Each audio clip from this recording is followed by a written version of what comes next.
Então, continuando aqui, na expressão do fruto, né? Nós vamos falar neste sobre o fazer. Pelo fazer, como a gente expressa o fruto pelo fazer, né? Fazer significa produzir através de determinada ação, realizar, obrar, realizar alguma coisa, né? Então, é colocar em ação alguma coisa. Então, nós vamos ver aqui.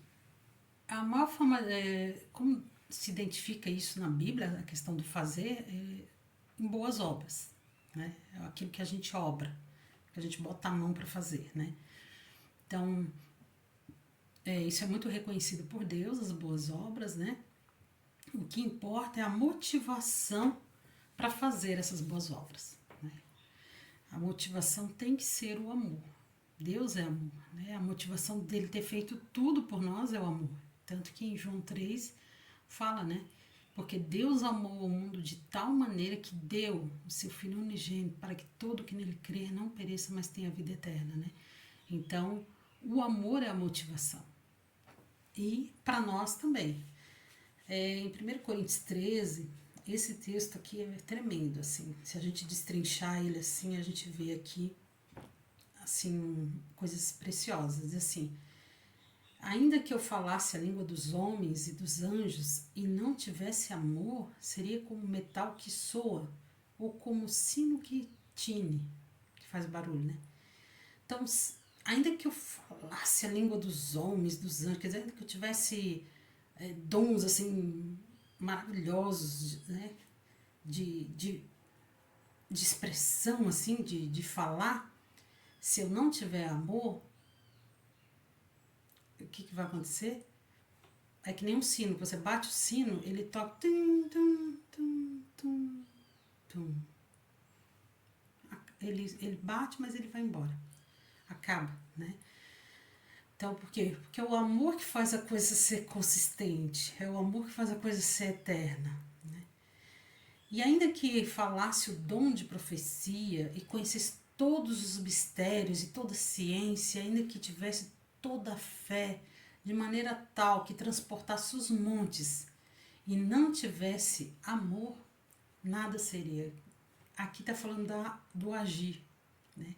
Ainda que eu agisse com toda a ciência, com todo o conhecimento, com toda a fé, que eu tivesse uma fé, olha só o tamanho dessa fé aqui, de dizer para esse monte, sai daqui, vai para lá, e ele fosse transportado, ainda que eu fizesse tudo isso, mas se não tiver amor, nada seria. Para Deus, nada seria. É inútil fazer isso se não for por amor. E o terceiro diz assim: e ainda que distribuísse toda a minha fortuna para o sustento dos pobres, e ainda que entregasse o meu corpo para ser queimado, e não tivesse amor, nada disso me aproveitaria. Obras. Então, ainda que eu pegasse tudo que eu tenho, vendesse tudo, ficasse na miséria, desse para os pobres, ainda que eu pegasse o meu corpo e queimasse por alguém, né? Como a gente diz assim, Jesus morreu por nós, tem gente que às vezes ainda dá a sua vida por alguém. Mas se isso não tiver amor, não for por amor, nada disso me aproveitaria. Agora, quando é que eu posso reconhecer que uma coisa não é por amor? Porque a princípio pode parecer que é por amor.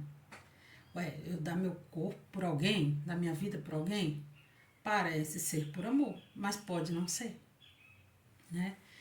Então, a gente vai saber isso quando a gente se perguntar qual a motivação, que eu estou fazendo algo que eu não estou fazendo algo. Então, se eu perguntar para mim mesmo, vamos supor que eu seja alguma coisa, uma obra que eu queira fazer, eu sempre tenho que me perguntar, né? Qual a motivação que eu não vou fazer isso? Vamos supor que eu tenha algo para fazer, mas qual a motivação que eu não vou fazer isso? Porque eu estou com preguiça? Porque eu estou com má vontade? Porque eu, por ambição, aquilo ali não vai me trazer não vai me trazer nada, um retorno, né? Porque eu quero recompensa. O que está me motivando a não fazer? Aí eu tenho que me perguntar, tá, e se eu quero tanto fazer aquilo, o que está me motivando a fazer, né? É o que? É o reconhecimento da minha boa imagem? É uma troca que eu estou fazendo? Porque a pessoa me fez algo, então eu preciso fazer algo em troca? É porque eu tenho um sentimento humano da sociedade, né? Eu tenho que sair fazendo uma coisa e tal para que a sociedade me reconheça, para que a sociedade veja, ou até mesmo um sentimento humano, né? De uma bondade humana. Não, eu gosto de fazer isso. No sentido assim de só o prazer de fazer gostar, de fazer o que, né, que gosta. Porque fazer atos de obras, ele dá em nós sentimentos bons, né?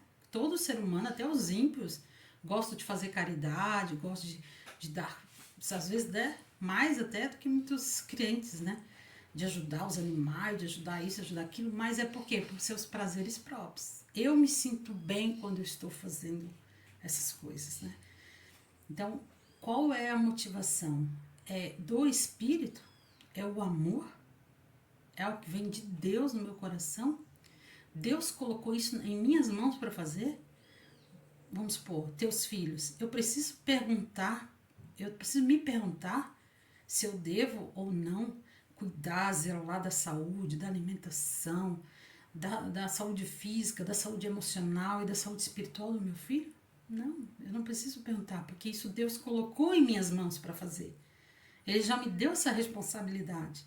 Então, eu só preciso aprender a fazer da melhor forma. Mas eu não preciso me perguntar se é por amor isso. É por amor. Porque Deus me deu isso na minha mão para fazer. Então, aquilo que Deus colocou nas minhas mãos para fazer, eu já não preciso mais perguntar, né? Qual é a motivação. Mas eu preciso fazer com a motivação do amor, né? Então, amar o marido, ser fiel,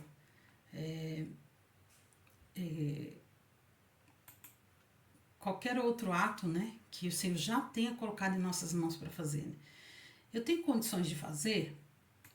Aí é outra coisa, né? Primeira pergunta: Deus colocou em minhas mãos isso para me fazer? Sim. Eu tenho condições de fazer isso?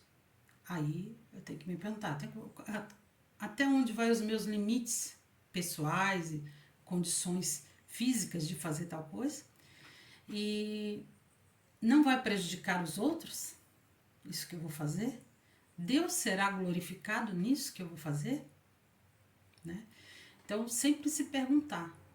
Porque às vezes pode aparecer coisas, né, na nossa vida. Vamos supor, pode ser até uma coisa assim, boa, né? Vê lá, assim, é pra você. Alguém às vezes até te joga coisa na mão, às vezes, né? Deus, é alguém que vem, né?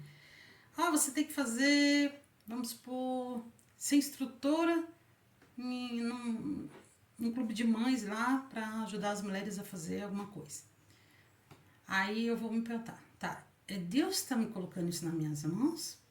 Através dessa pessoa, mas é Deus que está me trazendo isso? Orar, buscar Deus. Eu tenho condições de fazer isso? Sem prejudicar outras pessoas, né? A minha família. Isso está de acordo com a opinião do meu marido, né? Ele também concorda. Os meus filhos não vão ficar abandonados nesse horário que eu vou estar fazendo isso. Eu não vou prejudicar a conduta da minha casa, não vai ser tipo assim, uma coisa assim, um horário que não vai ter como eu dar conta de tudo. Quem vai ser glorificado com isso no final? Deus vai ser glorificado? Né? Eu vou fazer essas boas obras e glorificar Deus? Então, tudo isso a gente tem que avaliar para ver, para dar as respostas, se vamos fazer tal coisa, se essa obra vem do Senhor para nós, se é apenas coisas para ocupar o nosso tempo, né? Então, tudo tem que vir dele, tem que ser feito por meio dele, tem que ser para ele, né? Tem uns textos aqui que diz assim: amados, amemo-nos uns aos outros, porque o amor é de Deus. E qualquer que ama é nascido de Deus e conhece a Deus. E dele temos este mandamento, que quem ama a Deus, ame também a seu irmão. Mas, como convém às mulheres que fazem profissão de servir a Deus, com boas obras. Timóteo 2,10, né? Então, uma das características das funções que Deus deu às mulheres é fazer boas obras, né? Porque nós vamos ver como, né? Tendo testemunho de boas obras, essa mulher teve aqui em 1 Timóteo 5,10, que se criou os filhos, se exercitou a hospitalidade, se lavou os pés aos santos, se socorreu os aflitos, se praticou toda a boa obra, né? Então, nós podemos servir como mulheres fazendo essas coisas, né? Sendo hospitaleira, fazendo comida para as pessoas, dando conselhos, criando os filhos para a honra e glória do Senhor, né? Criando um lar harmonioso. Assim também a fé, se não tiver as obras, é morta em si. Mas como é feliz quem trata com bondade os necessitados. Os que tramam fazer o mal se perdem, mas os que planejam fazer o bem encontram amor e fidelidade. Então existe como planejar fazer o bem, né? Nossa responsabilidade primeira é com nossa família. Desculpa. Às vezes nos preocupamos com todos, mas com os nossos somos relapsos. Aí entra aquelas questões, né? Às vezes a pessoa está tão preocupada com a obra que deixa a sua família com necessidades básicas até. De atenção, de tempo, de questões, né, físicas mesmo, de saúde, de alimentação. Você acaba dando o seu melhor para todo mundo lá fora, achando que está fazendo boas obras, mas com a sua própria família você relapsa. Estando eu com eles no mundo, guardava-os em teu nome. Tenho guardado aqueles que tu me deste, e nenhum deles se perdeu, senão o filho da perdição, para que as escrituras se cumprissem. Aqui fala de Jesus, né?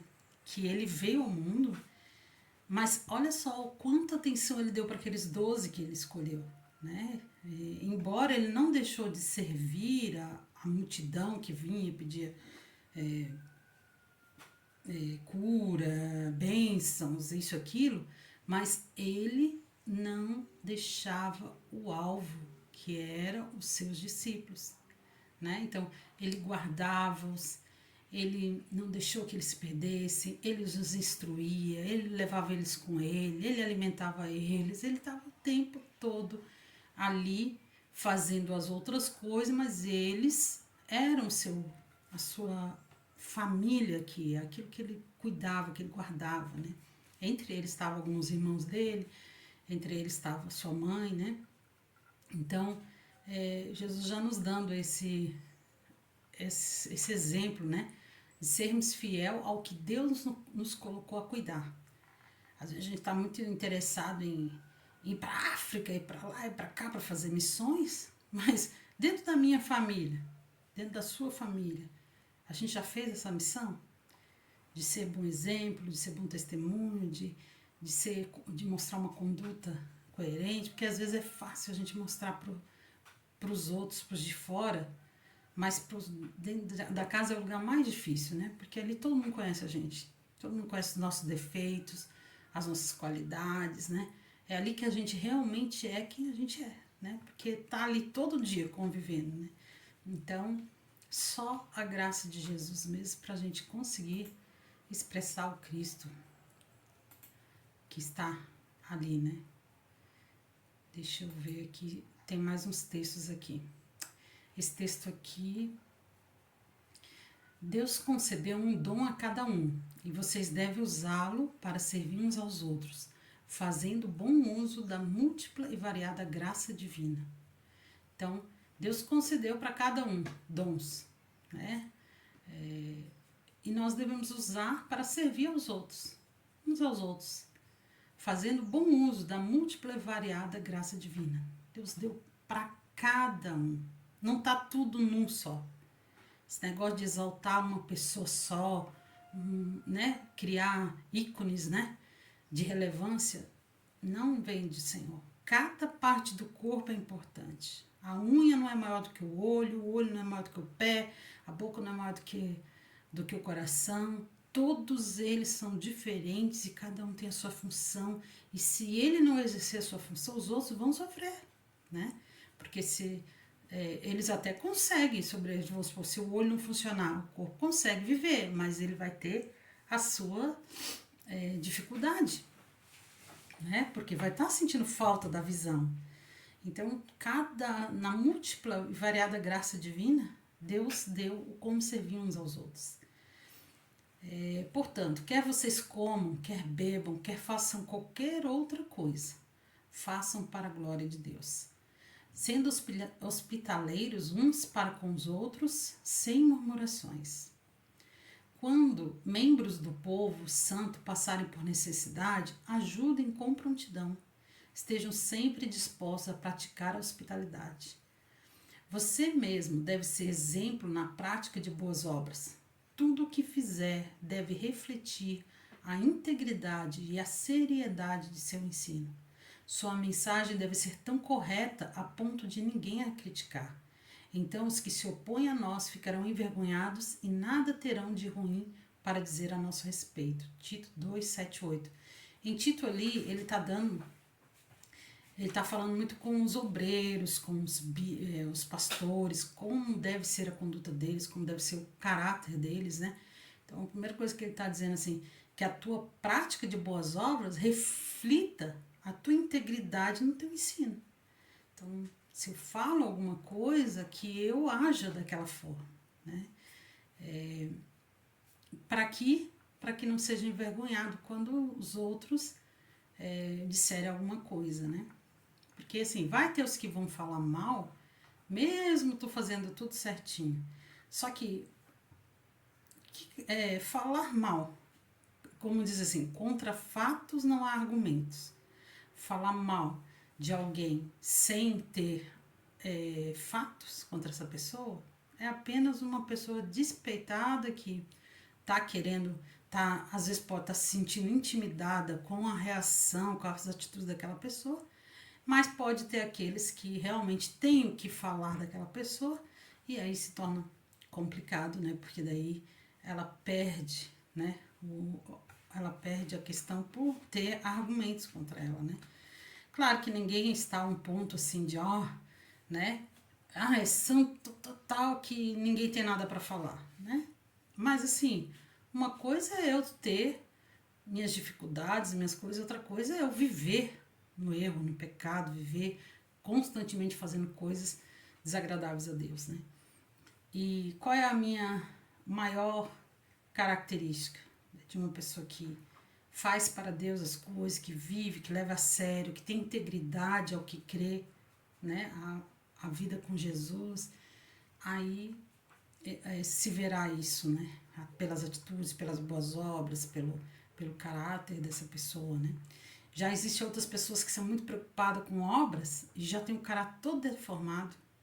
Aí você vê, poxa, aquela pessoa faz tanta coisa e tal, mas, né? Não é fiel aos contratos, é uma pessoa que não cuida com tal situação, né? Já aconteceu várias vezes de você, cara, você cai o testemunho quando você vê a ação dessa pessoa na vida dela, o agir da vida dela, né? O caráter que não é do Espírito na vida dela, né? Amém, irmãs?